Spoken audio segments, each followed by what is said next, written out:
Lucas 17, 26. Aleluia.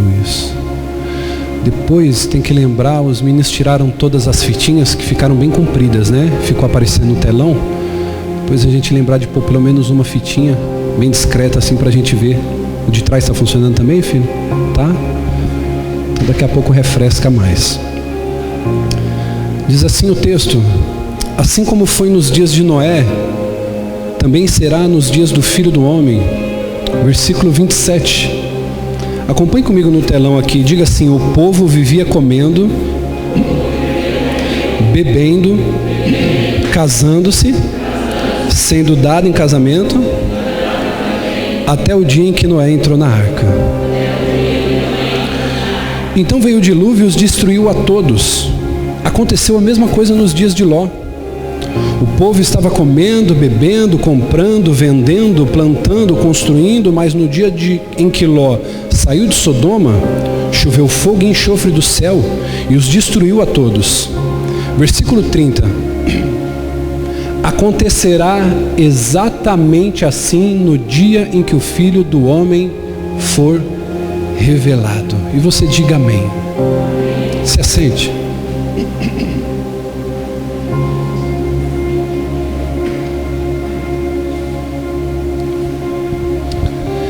Eu quero conversar com vocês nessa manhã de ceia. E eu quero dar um tema para essa mensagem. E o tema é análise sobre os últimos dias. Eu quero refletir com você um pouquinho sobre esse aspecto de que Jesus ele disse sobre a evidência do que estamos vivendo, fazendo uma leitura de tudo que nós temos vivido nesses últimos tempos, vamos dizer, nesse século que temos vivido. A gente vai perceber nesse texto, pastor Diego, uma descrição gráfica dos dias de Noé. O que me chama a atenção, diaconisa Elis, nesse texto, é que a prática daquele povo, a ênfase bíblica não é na prática pecaminosa. Preste atenção no que eu quero refletir com você aqui essa manhã. Eu queria toda a atenção agora, e só quem está escalado e precisa ficar de pé, permaneça de pé, o restante todos sentados, prestando atenção. A ênfase do escritor aqui, e de Jesus, não está na prática do pecado do povo. Mas a ênfase do escritor, Márcio, está numa cultura onde Deus e onde as coisas acerca de Deus não está fazendo prática na atividade dessas pessoas. Então você perceba que a ênfase de Jesus nesse texto, ela não se dá ao fato de que as pessoas estavam pecando de maneira exagerada, de que as pessoas estavam pecando de maneira onde eles não tinham temor a Deus. A ênfase do texto que Jesus está falando é o seguinte: as pessoas daquele dia, daquelas épocas, elas não estavam preocupadas em servir a Deus. Não existia um pensamento acerca de Deus, as pessoas não tinham temor a Deus, reverência a Deus, e elas não refletiam sobre as consequências das suas atitudes, dos seus pecados, daquilo que elas estavam praticando. Então o escritor ele vai dizer, e a Bíblia nos diz no texto que a gente leu, que será exatamente assim na vinda do Filho do Homem, na revelação dos últimos dias. Nós iremos perceber um aspecto de frieza na vida das pessoas. As pessoas, Jesus está enfatizando o seguinte, olhe para mim e redobre atenção. Jesus está enfatizando o seguinte: olha, quando o Filho do Homem estiver para ser revelado, quando Jesus estiver para ser revelado, quando Jesus ele estiver às portas para voltar, para arrebatar a sua igreja, uma das evidências que ficarão muito fortes sobre a geração que antecede a vinda de Jesus é a inércia. São pessoas insensíveis, pessoas que não darão importância para a palavra de Deus, para a presença de Deus. Jesus ele está ensinando a verdade de que nos últimos dias vai se assemelhar aos dias antes do dilúvio, que destruiu o mundo nos dias de Noé.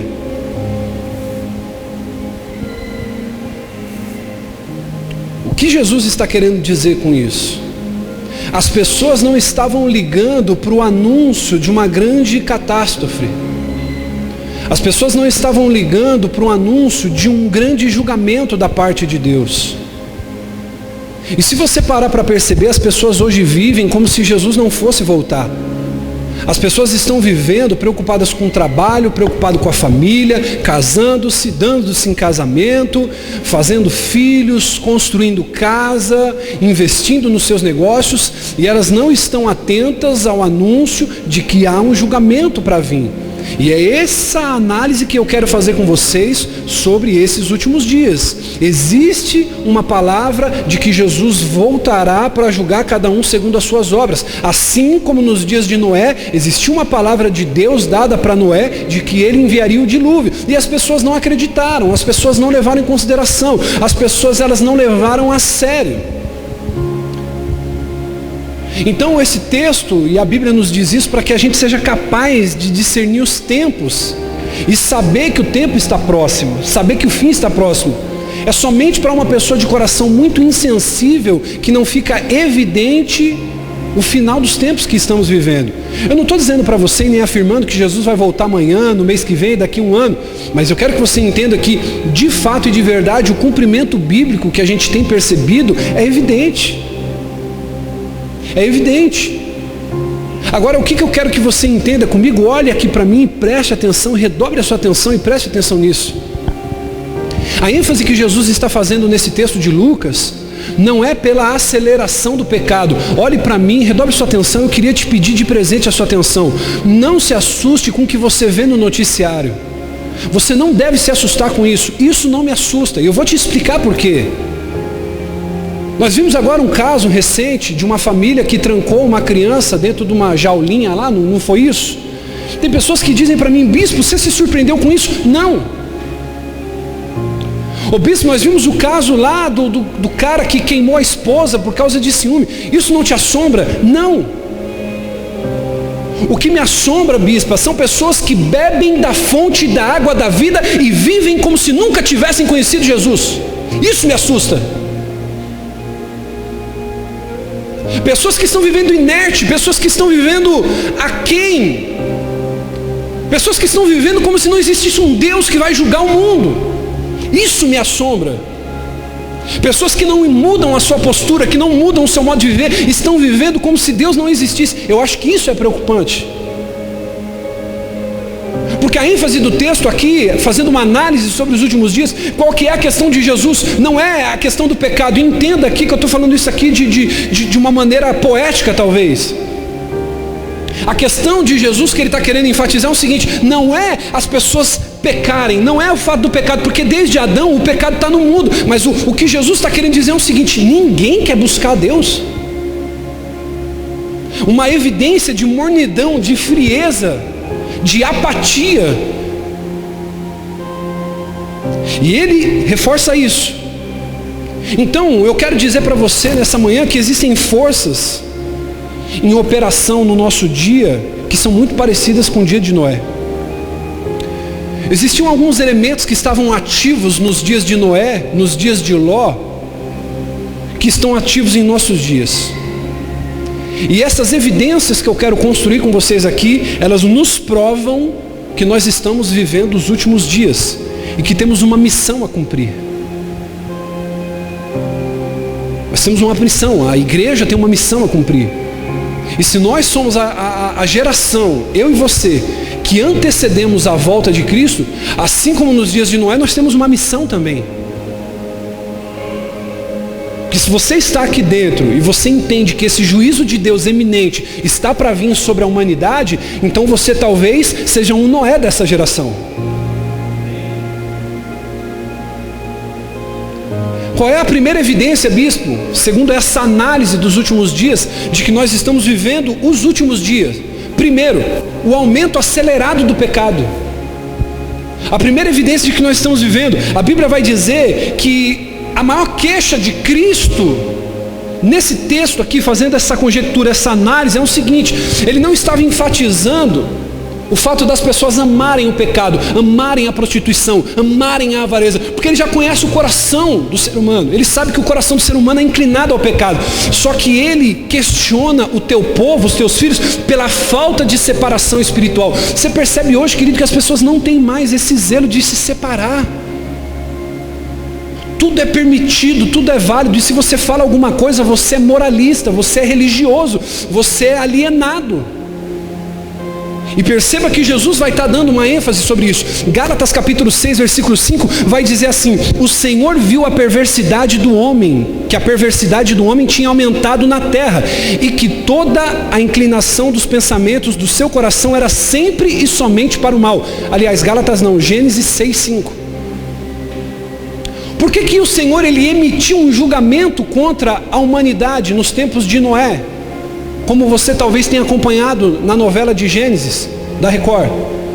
Porque Deus viu a perversidade do homem. Ele viu que o homem só se pervertia cada vez mais. Irmão, a maior mentira que o diabo quer que você acredite é que você pode ser crente dentro da sua casa. Ah, bispo, mas dentro da igreja eu me firo, porque o irmão A, o irmão B, o irmão C, fulano é fofoqueiro, fulano é futriqueiro, fulano é preguiçoso, fulano... Irmão, as pessoas que mais... Posso falar isso aqui? Se quiser, anota essa. Posso falar? Quem você não consegue mudar é quem mais te muda.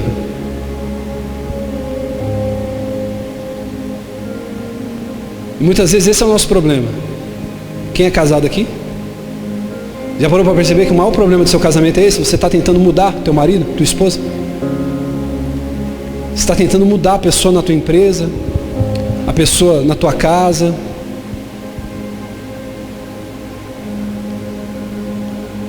E geralmente as pessoas que a gente mais tenta mudar e não consegue são as que mais mudam a gente. E a gente vai tendo essa percepção, falta de separação espiritual. Diga comigo, falta de separação espiritual. O Senhor, Ele olha para mim e para você e Ele espera que eu e você nos separemos. Deus exige total separação do liberalismo, da falsa religião, das coisas que não agradam. Até porque, olhe para mim e redobre sua atenção, uma das coisas que eu mais ensino aqui, e você precisa entender isso: santidade não é você se afastar do mal, isso não é ser santo. Se afastar do mal, diaconisa Vanessa, fala de integridade. Quando uma pessoa se afasta do mal, ela não é santa, ela é íntegra. Quem me ouve, diga amém. Quando uma pessoa se afasta do mal, ela não se torna santa, ela se torna íntegra. Diga íntegra. Então, bispo, o que é santidade? Eu vou dizer para você: santidade é se desviar do que é errado e mergulhar no que é certo. Isso é ser santo. Então eu não vivo santidade só quando eu me separo do que é errado. Eu vivo em santidade quando eu me separo do que é errado e me dedico ao que é sacro, ao que é sagrado. Então eu preciso fazer esse paralelo agora. Como é que está a minha vida? Porque tem pessoa, posso falar isso aqui? Tem pessoa que se afasta, tem pessoa que vive um evangelho dentro de casa e diz assim: bispo, a igreja sou eu. Mentira sua, a Bíblia nunca disse isso. Não distorça a Bíblia. Você nunca vai ser a igreja. É impossível você ser a igreja. Porque Jesus disse que não é aonde você estiver, ali estaria a igreja. É onde estiver 2 ou mais reunidos. Então não tem como eu ser a igreja. Diga, nós somos a igreja. Olha como uma falta de interpretação bíblica pode prejudicar a sua vida. Jamais tome a pretensão de querer achar que você é a igreja. Não, bispo, eu sou a igreja. Você pode ser templo e habitação do Espírito Santo, mas você sozinho não caracteriza, não configura igreja. Não configura. Bispo, eu sou a igreja. Mentira, desculpa estragar suas pretensões, mas isso não é bíblico, isso é herético. Isso é produto de um evangelho falsificado que você ouve no YouTube, que você ouve nas rádios, que você ouve por aí afora.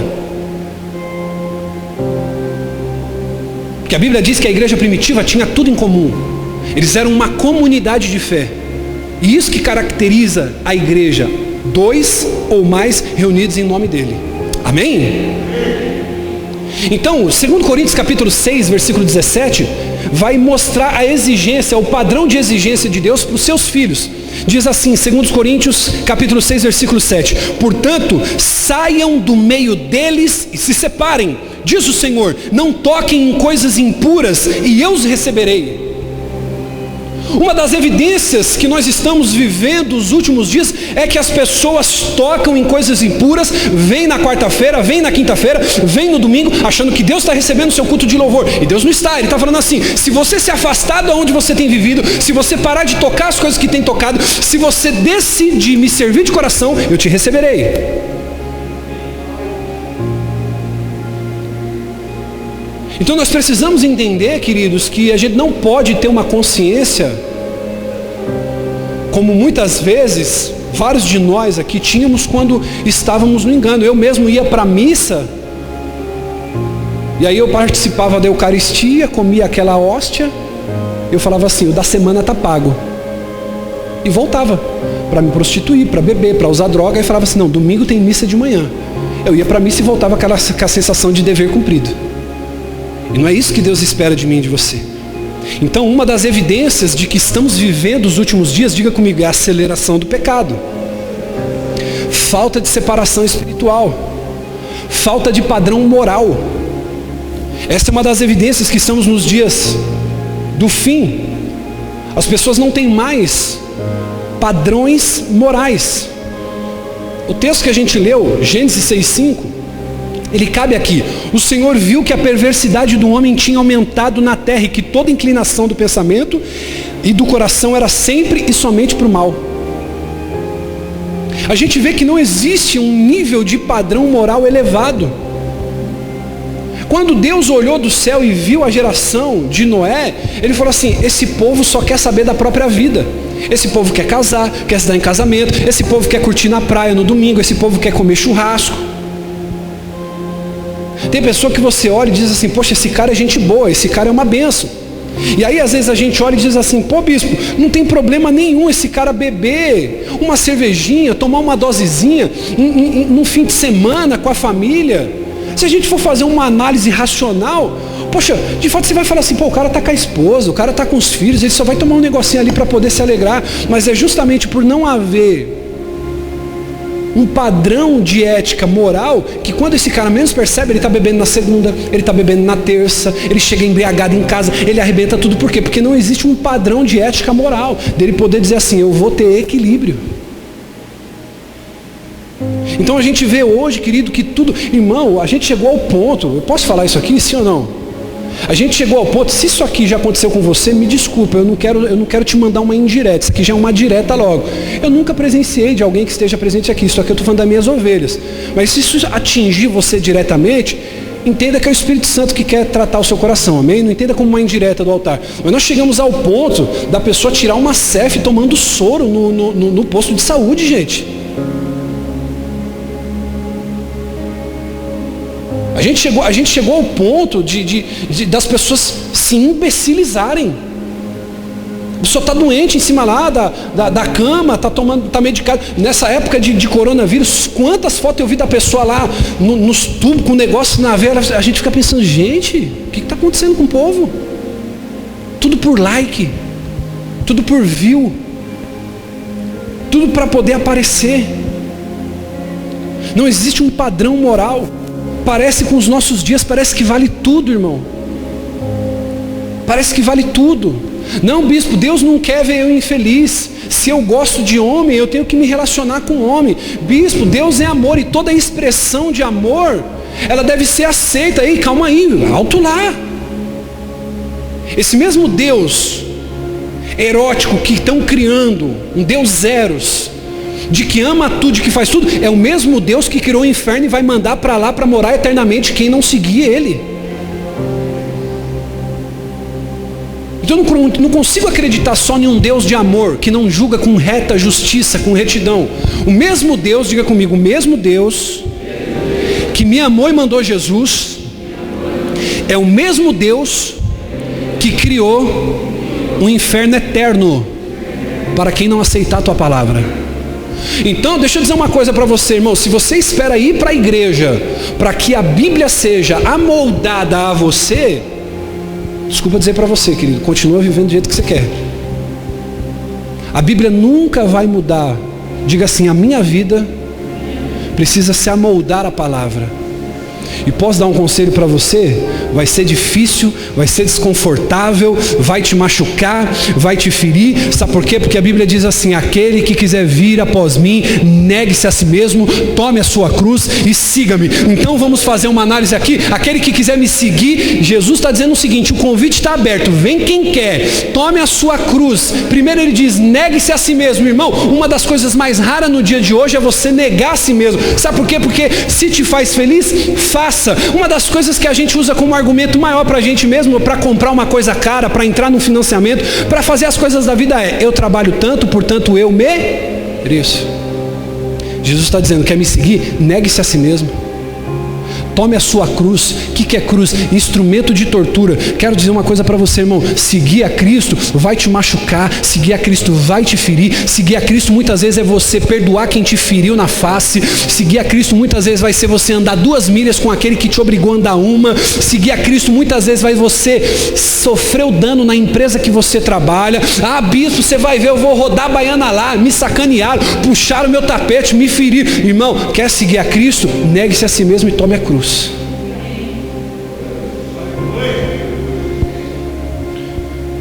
O padrão de Deus para mim e para você é santidade, é uma vida limpa diante dele, irmão. Tem pessoa que desanima, que fracassa na fé, que naufraga na fé, e aí muitas vezes quer colocar a culpa no pastor, quer colocar a culpa no obreiro, quer colocar a culpa no problema que teve dentro da igreja. Mentira, é fraco, é carnal. Não tem coragem de assumir o padrão que a Bíblia colocou para ele. E esses eu dou o nome de caçadores de desculpas. Nada vai bem na vida, mas sempre tem alguém que é culpado. Ele nunca é culpado de nada. Você conhece alguém assim?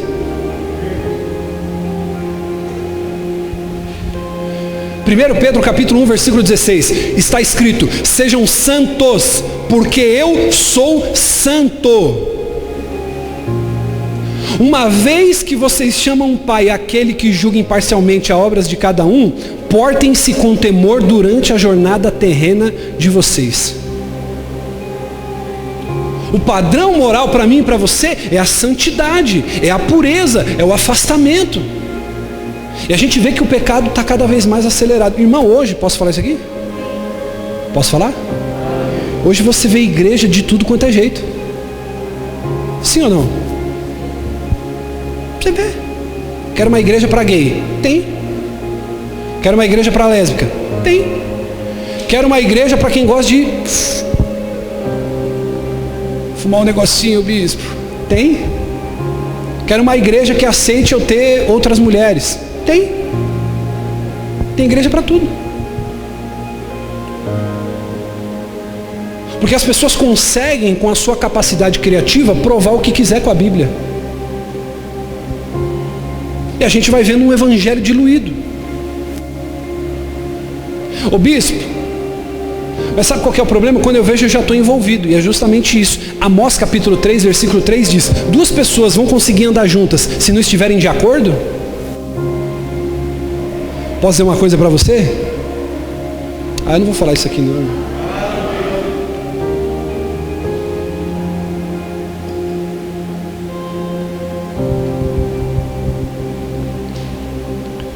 Ô bispo, quando eu vejo, eu já me envolvi. Quando eu vejo, eu já fiquei fraco. Isso é uma decisão com consentimento seu, porque a Bíblia diz: 2 pessoas podem andar juntas se não estiverem de acordo. Você é a média das pessoas que você escolhe para andar.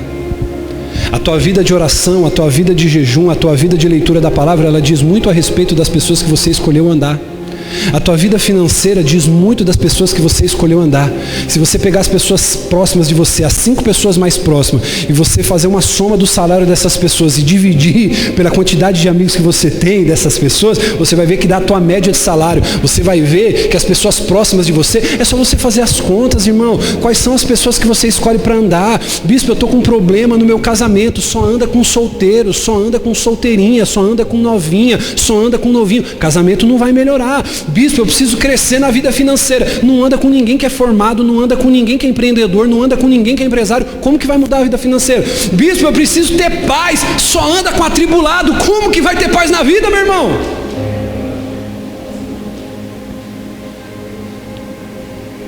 Ô bispo, poxa bispo, o senhor podia ter mais tempo para mim. É uma bênção andar com o senhor, porque quando eu estou com o senhor, eu quero saber mais das coisas da igreja, eu quero saber mais da Bíblia, eu quero orar. É claro, irmão, isso se chama influência.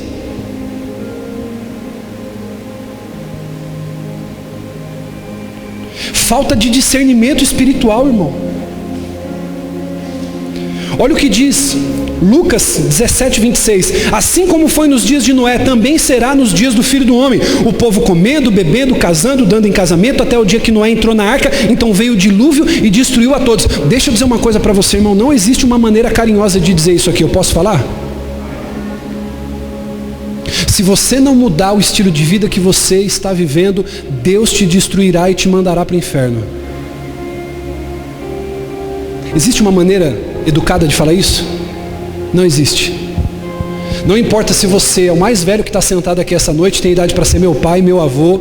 Se não houver arrependimento dentro do seu coração, eu vou dizer uma coisa para você. Como nos dias de Noé, haverá um dilúvio e Deus destruirá todos. Quem crê nisso? Uma das evidências que nós estamos vivendo o fim dos tempos, sabe o que é? É que os homens estão cegos para as verdades da Escritura. As pessoas estão cegas para as exigências de um Deus santo e de um Deus justo. Ô bispo, se Deus não me der vitória, eu não vou mais para a igreja. Bispo, se Deus não curar quem eu amo do câncer, da AIDS, eu não vou mais para a igreja, eu não acredito mais em Deus. Ô bispo, se Deus não fizer, eu vou ficar chateadinho. E a pergunta que eu te faço é: o que vai mudar para Deus isso? Eu sem Deus sou um miserável. Deus sem mim continua sendo Deus.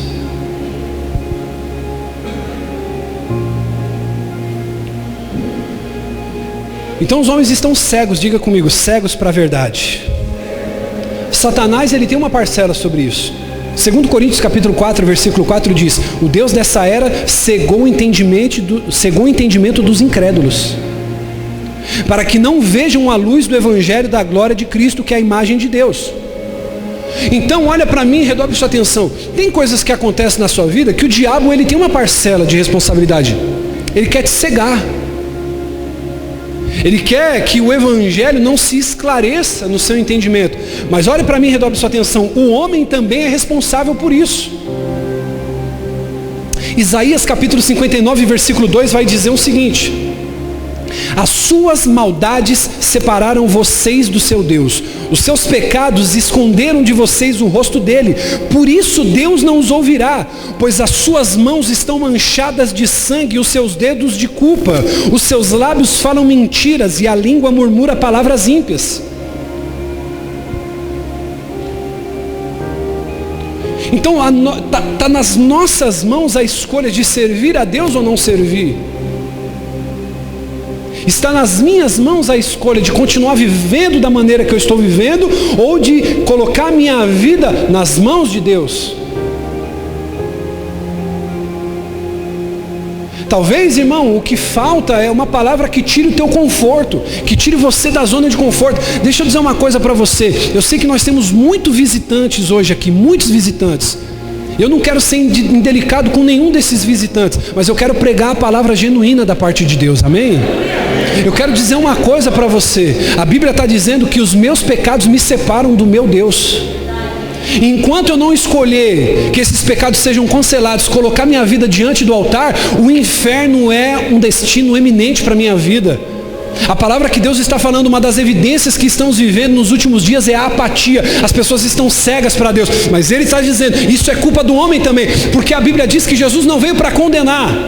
Eu quero dizer uma coisa para você que está aqui essa manhã: Jesus não vai mandar ninguém para o inferno. Diga aleluia. Olha para o teu irmão e diga assim: Jesus não vai mandar ninguém para o inferno. Que a Bíblia diz em João capítulo 3, versículo 16: Deus amou o mundo de tal maneira que enviou o seu único Filho, para que o mundo fosse salvo por meio dele. Jesus não veio para condenar, Jesus veio para salvar. E o versículo 17 diz: mas os homens, abra para mim aqui por favor, mas os homens, diga comigo, os homens amaram mais as trevas do que a luz. Posso dizer uma coisa para você aqui? Eu preciso falar isso aqui. Deus está falando com homens aqui, irmão. Deus não te criou para ter amante. Respeite a tua esposa, seja homem de uma mulher só. Deus não criou você para ser um espancador dos seus filhos. Honre os seus filhos. Deus não criou você para ficar, querido, com uma vida de prostituição, uma vida de promiscuidade, uma vida entregue ao liberalismo, entregue ao pecado. Deus está dizendo para você: estou te dando a chance, até porque essa pandemia veio para provar que os nossos planos não são como os planos de Deus. Muita gente tinha plano para 2020 que deu errado. Olha o que diz o texto. Está travado aí, filho? Não vai conseguir pôr? A luz veio ao mundo, diga comigo, a luz veio ao mundo, mas os homens amaram mais as trevas. Pode dizer uma coisa para você? Sabe por que você ainda não se decidiu em servir a Deus com excelência? Porque você não está disposto a largar os pecados que você ama.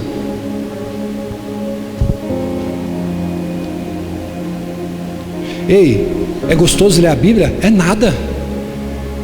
Quem falar que é gostoso ler a Bíblia está mentindo. Bispo, mas o senhor é bispo. Irmão, eu leio a Bíblia, irmão, estudo muito. Mas sabe o que é gostoso? É você pegar aquele salgadinho, daqueles de meio quilo, com uma coca bem gelada, deitar no sofá e assistir Netflix. Isso é bom. Orar é uma tortura, irmão, porque a nossa alma não quer orar, a nossa alma quer milagre.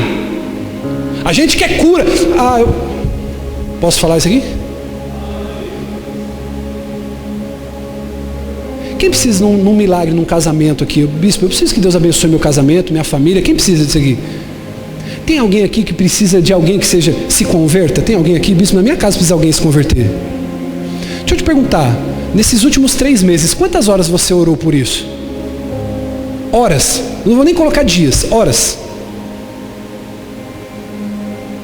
Então o nosso conceito de que Deus faça, de que Deus haja, é esse. Ô bispo, eu estou na igreja, eu estou dizimando, eu estou ofertando, eu ajudo, eu congrego, eu participo. Pô, Deus não vai fazer?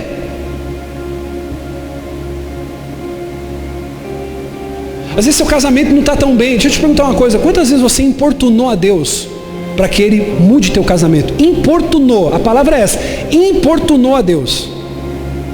Deus, eu quero. Deus, me converte. Deus, converte minha esposa. Deus, converte meu marido. Deus, converte meu marido. Deus, converte meu marido. Deus, converte meu marido. Segunda-feira, você está lá orando. Terça-feira, você está lá orando. Quarta-feira, você está lá orando. Quinta-feira, você está lá orando. Ah, bispo, Deus não faz. Calma aí, Deus não faz ou você não pede?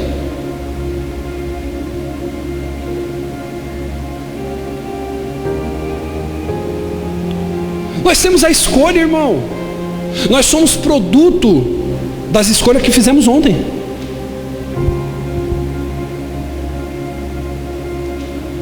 Nós somos produto da escolha que fizemos. Josué capítulo 24, versículo 15. Diga comigo, eu sempre tenho uma escolha.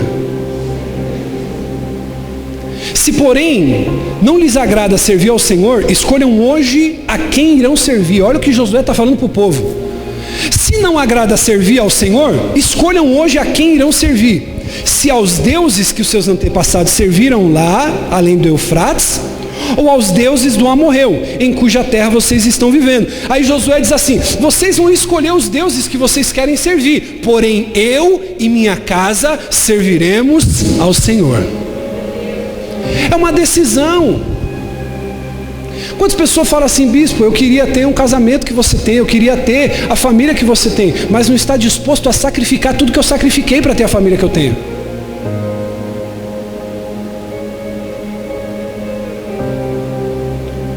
Quantos homens querem ter uma esposa, por exemplo, como a bispa, diz assim: bispo, é tão bonito ver a bispa, o tratamento, o comportamento, como vocês se comportam, mas eu só tenho uma esposa submissa dentro de casa porque ela olha para mim e vê um amor sacrificial. Ela olha para o marido que está dentro de casa, se acontecer alguma coisa na noite, ela não vai precisar levantar, eu que vou resolver. Quando o filho fica doente, é o pai que vai levar no médico, não empurra a mãe com condução para ir levar. É um amor sacrificial. Por que a igreja se submete a Cristo? Porque Cristo se sacrificou com ela. Por que eu tenho uma esposa submissa dentro de casa, bispo? Porque ela não olha para você com um amor sacrificial.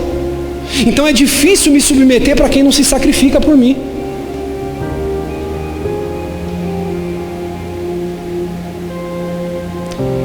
É uma escolha. O dilúvio estava chegando e os homens não estavam preparados para ele. É isso que Jesus está dizendo nesse texto de Lucas. Eles estavam casando, dando-se em casamento. Irmão, deixa eu dizer uma coisa para você. Será tão triste naquele dia você ter um sentimento de amor por Jesus, mas você não ser levado para o céu. Você sabia que pessoas que amam Jesus não vão para o céu?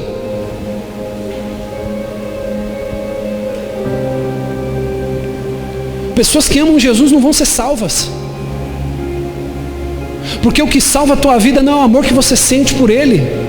O que salva a tua vida se chama remissão de pecados. Eu posso amar Jesus, eu posso amar o ambiente do culto, eu posso me sentir bem quando eu venho para a igreja, mas viver uma vida totalmente em desacordo quando eu estou lá fora. Quem está entendendo isso? E é o que a gente mais vê hoje. Pessoas que dizem: não, eu sou crente, eu sou católico, eu sou espírita. Mas a pessoa, na verdade, ela não é nada, ela é tudo. Porque ela bebe, ela fuma, ela faz, ela alopra tudo. Não, mas eu amo a esse Deus.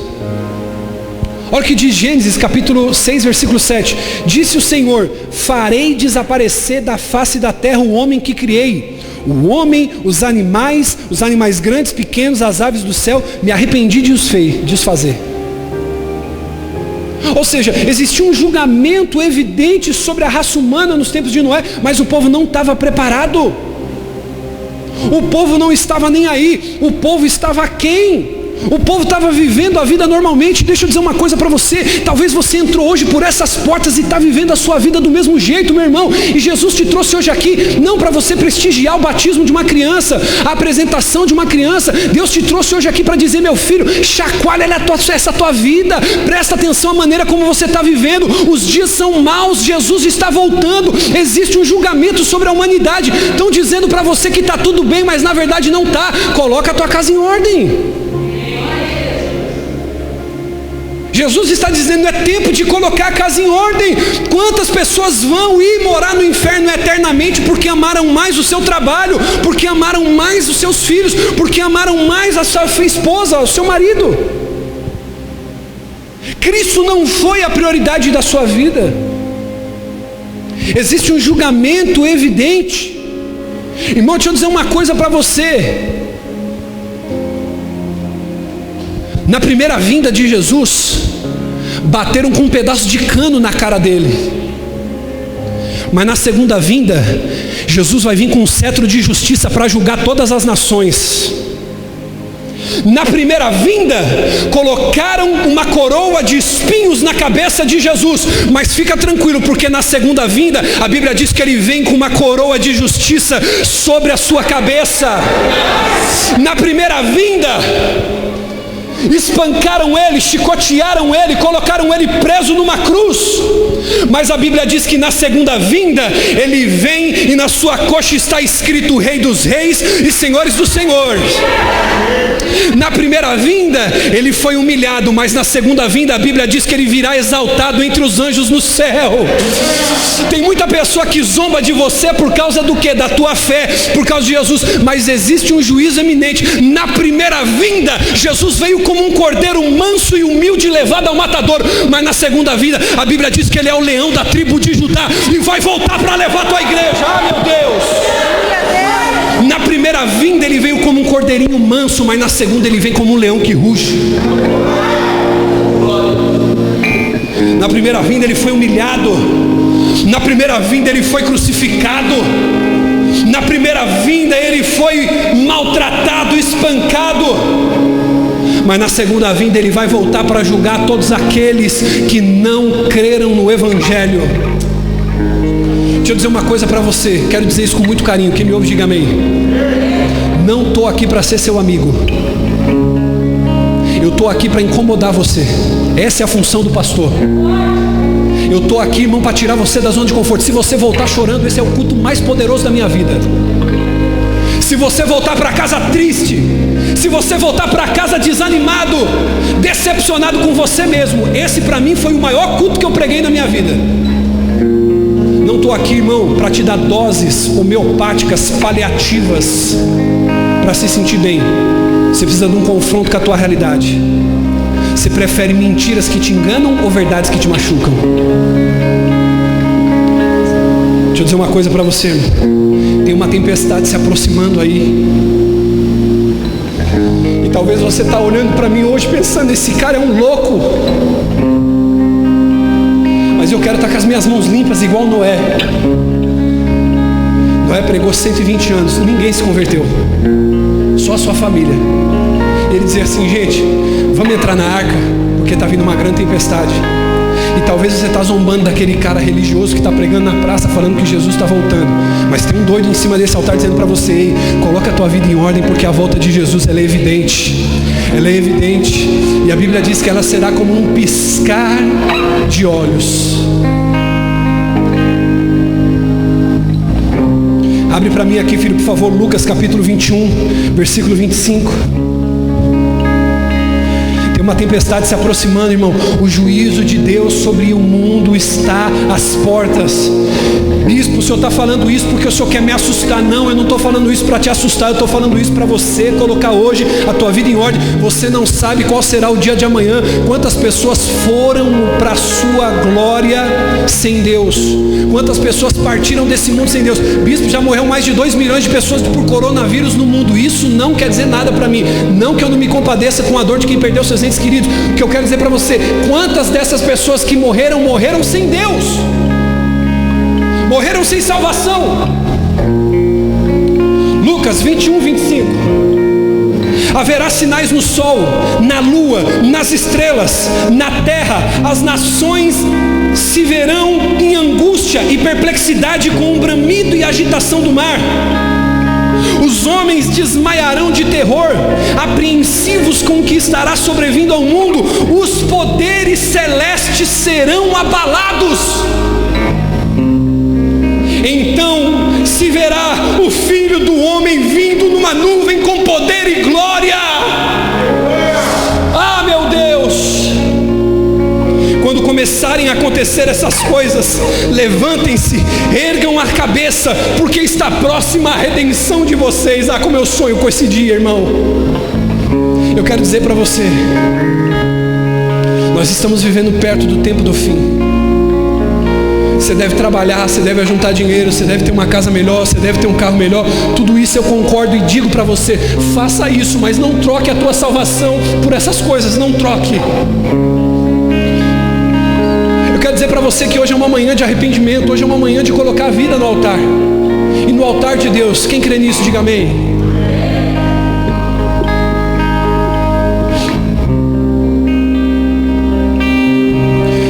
Abre para mim 2 Timóteo capítulo 4, versículo 3. Existe uma evidência de que o fim está próximo, mas as pessoas não querem acreditar nisso, ao exemplo do tempo de Moisés, de Noé. 2 Timóteo 4, 3 diz assim: pois virá o tempo em que não suportarão a sã doutrina, pelo contrário, sentindo coceiras no ouvido, segundo seus desejos, juntarão mestres para si. Eles se recusarão a dar ouvidos à verdade, voltando-se para mitos. Não se se recuse a dar ouvido à verdade nessa manhã, querido. Minha querida, eu quero dizer uma coisa para você. Jesus tem interesse em salvar a tua vida, salvar a tua família, salvar a tua casa, salvar os teus filhos, salvar os teus parentes, salvar a tua parentela, salvar teu bairro, salvar tua cidade, salvar tua nação. O interesse de Jesus é a salvação da raça humana.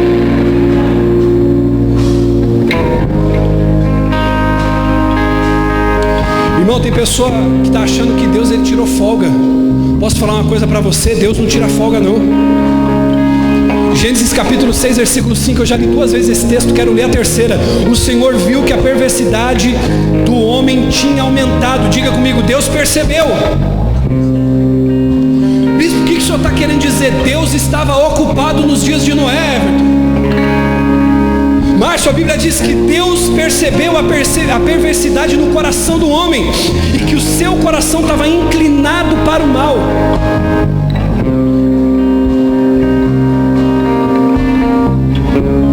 Deus ele está fazendo uma análise, querido, nessa manhã. Deus ele sonda o teu caminho, Deus ele sonda a tua vida, Deus ele sonda o teu coração.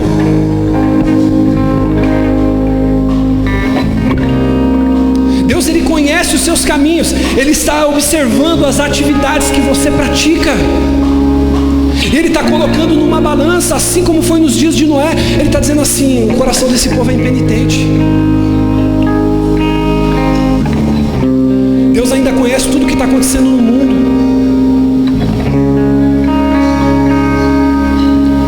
Provérbios capítulo 15, versículo 3: os olhos do Senhor estão em toda parte, observando atentamente os maus e os bons. Olha para o seu irmão e diga assim: Deus está observando a todos. Diga, Deus conhece o seu caminho.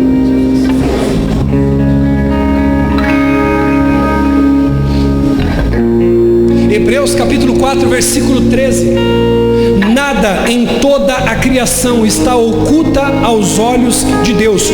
Tudo está descoberto e exposto diante dos olhos daquele em de que havemos prestar contas.